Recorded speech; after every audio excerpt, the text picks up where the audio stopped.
A convicted con man is charming his way around Puget Sound. The problem solvers have found he chooses his victims carefully, playing on their sympathy before bleeding them dry. KOMO 4's Tracy Vetter caught up to the charming con artist just as he was moving in on his most vulnerable victim yet.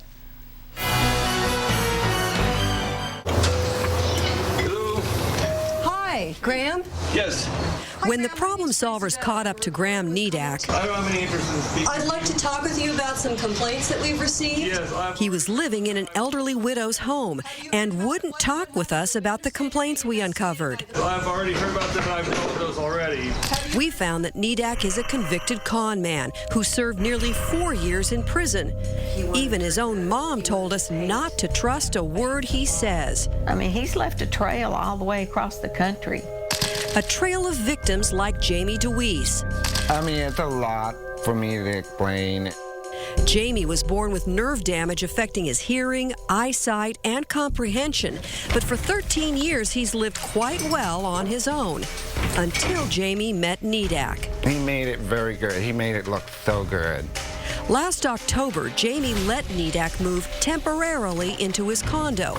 He was grateful when Hnedak offered to get Jamie a break on his phone bill. And I thought, oh, Jamie, let me do that. Just give me your information. And I gave him the Social Security card, my ID. Then Hnedak started hitting Jamie up for loans. He was basically using me as his personal ATM. Jamie says Hnedak paid him back with rubber checks. It was close to $20,000. In just 2 months, Jamie's bank accounts were frozen, his credit trashed, and he was broke. He's evil. He's just pure evil. Jamie's mom, Karen DeWeese, says she's never met anyone as smooth as Hnedak. He's a master manipulator. He's very, very good. How good is Graham Hnedak? Well, ask his mother. He can tell you he's anybody, and you'll believe him. Susan agreed to talk to us, but asked us not to use her last name, which is different from her son's.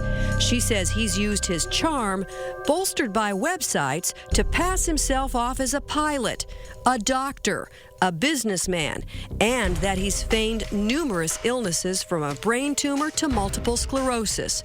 Susan actually does have MS. 99% of what he says is not the truth. Susan should know. She says her son's first victims were his own grandmothers. What he's done to people, he's done it to us. I mean, I watched my mother go through it and lose what she had. That was in Tennessee. Now Hnedak has a string of victims here in the Northwest. In addition to Jamie, I really got to stop being naive. So this documents. We found Rich Bailey and James Kimball.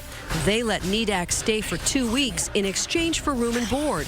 Hnedak even signed a contract. So there was no question in our minds initially of this person is believable. But 2 weeks turned into 4 months, and the couple now figures they've spent thousands supporting Hnedak. Did you ever get anything from him? No, I haven't got a penny from him. But the most heartbreaking case the problem solvers found was at this Bellevue home. The owner is an elderly widow living on a fixed income. Just a word to the wise, I just want you to be cautious.